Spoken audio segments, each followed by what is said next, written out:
कर ले, थोड़ा सा और कर ले, मान चला ले और ले, फिर तो नहीं दिखेगा, अपने आप कर ले। जल्दी दिखेगा।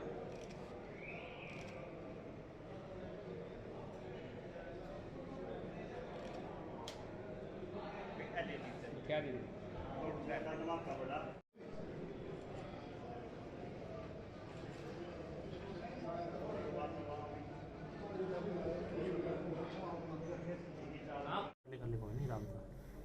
प्रेस वार्ता का विषय क्या सर आज की? जी, प्रेस वार्ता का विषय है कि जो कल हमारे पास ब्रांच मैनेजर जो धर्मपाल हैं, उन्होंने कंप्लेंट मूव की थी। कल एक व्यक्ति जिसका नाम है सुरेश, वो 21 तारीख को जो नोच ब्रांच है पीएनबी की, वहाँ पर उसने 1.5 लाख रुपए पैसे जमा करवाए थे। तो उस टाइम जो कैशियर है उसने ये कह के कि सर्वर डाउन है बैंक का और आपको बाद में मैं आपका अकाउंट बैलेंस बता दूंगा, और वो करके 1.5 लाख रुपए उसने डिपॉजिट करा दिया और वो चला गया। 24 तारीख को वो दोबारा आया पता करने के लिए कि जो मेरा अकाउंट बैलेंस आप बता दीजिए। तो जो कैशियर है वो वहाँ से उठ के चला गया और बाहर निकल गया। तो उसने जब अपना अकाउंट बैलेंस चेक कराया तो जो वो पैसे थे वो उसके अकाउंट में डिपॉजिट नहीं हुए थे। तो उसने अलार्म रेज़ किया और ये सारा वाक़या जो है, जो ब्रांच मैनेजर हैं जिन्होंने उसी दिन ज्वाइन किया था धर्मपाल गिल ने, उनको ये वाक़या पूरा का पूरा बताया। तो ब्रांच मैनेजर ने जब इसकी वेरिफिकेशन कराई, इंटरनल वेरिफिकेशन, तो उनको पता चला कि काफ़ी अकाउंट्स हैं जिनमें कि पैसे जमा नहीं करवाए गए। तो उन्होंने हमें एक कंप्लेंट दी, जिस कंप्लेंट के बेस पे हमने एफआईआर सदर थाने में दर्ज करी। उस एफआईआर को रजिस्टर करने के बाद कैशियर को राउंड अप किया गया कैथल कल, और उसमें अरेस्ट किया गया है।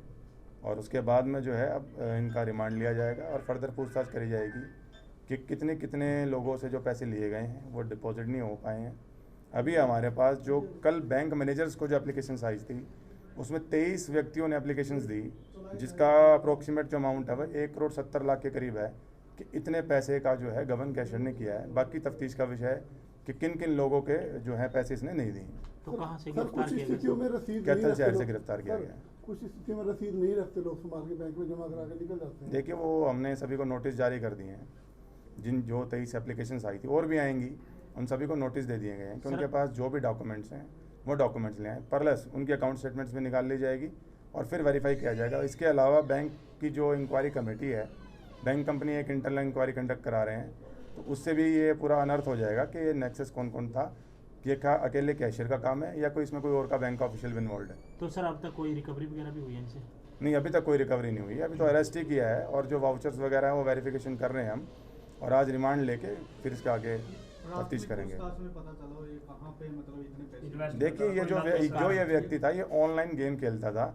ये 3 पत्ती और एक और गेम है, हाँ, क्रिकेट की आईपीएल में चलती है ड्रीम 11, जिसमें सट्टा लगाता था। तो इसको सट्टे की बड़ी लत थी। इससे पहले इंक्वायरी में हमारी ये भी बात आई कि इसने बीच में जब पैसे हो गए थे ज़्यादा, इसका मतलब देनदारी बढ़ गई थी, तो ये इसने अपनी एक ज़मीन भी बेची है और उसको बेच के शट ऑफ किया है। ये काइंड ऑफ पैरेलल बैंकिंग चलाता था। जैसे कि आप अगर मेरे पास पैसे जमा कराने आ गए तो आपके मैंने पैसे जमा कर लिए, वो बैंक में नहीं डिपॉजिट किए और उसकी ऑफिस कॉपी को भी नहीं रखा। आप मेरी बात समझे, जो ऑफिस कॉपी है वो भी हमारी जो है वो बैंक में नहीं थी, वो भी अपने पास रख ली और कस्टमर को एक रिसिप्ट दे दी रिसीविंग की।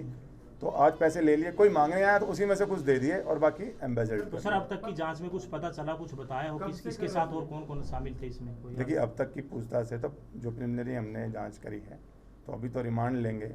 अभी ऐसा कोई किसी का नेक्सस हमें आया नहीं है।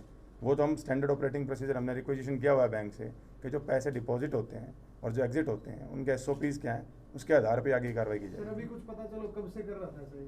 देखिए, उसने जो बताया है वो बताया कि करीब 1-1.5 साल से कर रहा था इस काम। सर कोई पुराना बंदे का नाम भी सामने इसका आया, कुछ साथी ऐसा है भी जो कोई और कर्मचारी नहीं, ऐसा कुछ नहीं है। नहीं, सभी उपभोक्ता भी 10 उपभोक्ता कह रहे थे भाई इसका मेन साथी ये खुराना का कोई कर्मचारी है बैंक में ये है, वो है, लेकिन वो अभी तक बाहर है। बाहर कैसे? बाहर घूम रहा है, मतलब इसके साथ ही था सर वो भी? नहीं, हमने सभी बैंक ऑफिशियल्स जो वहाँ काम करते थे उन सबको सम्मान किया हुआ है।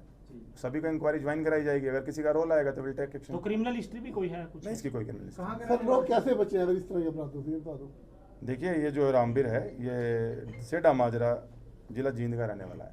सर कैसे बचे इस तरह के फ्रॉड से? बैंक में तो भरोसा होता है। देखिए, जब भी आप जैसे ये हर बार एक क्लेम एक्सक्यूज बनाता था कि सर्वर डाउन है और लोग ट्रस्ट करके जो रिसिप्ट होती थी उस पर बैंक में हमने कई रिसिप्ट देखी, इस पर स्टैंपिंग भी नहीं थी। तो वो स्टैंप भी देख लेनी चाहिए कि प्रॉपर स्टैंपिंग है कि नहीं, और उससे जो सीनियर ऑफिशियल हैं वहाँ जाके भी अपना बैलेंस चेक कर सकते हैं, या अगर आपके जो रजिस्टर्ड मोबाइल नंबर है, जैसे आप 1.5 लाख रुपए जमा कराने गए फॉर एग्जांपल, तो आपने जैसे ही पैसे जमा कराए तो आपको मैसेज आता है। मैसेज अगर अलर्ट मैसेज बंद नहीं किया आ हुआ रहा है, इसका मतलब है कि आपके पैसे जमा नहीं हो रहे हैं। या मैसेज अलर्ट भी बंद किया हुआ था सर, ऐसा कुछ पता नहीं नहीं, वो तो हमें नहीं पता अब क्या हुआ क्या नहीं। वो लोग इंटरनेट बैंकिंग यूज़ करते थे क्या, उनके मोबाइल रजिस्टर्ड थे कि नहीं, वो तो तफ्तीश लोगों ने कर। कहा कि मैसेज नहीं आते सर, मैसेज कोई alert नहीं, उन्होंने इस बारे में इंक्वायरी नहीं करी है, तो आपने पूछा तो मैंने बता दिया कि इस तरीके से विजिलेंट रह सकते हैं। ठीक है, थैंक यू। 2013 में सर ये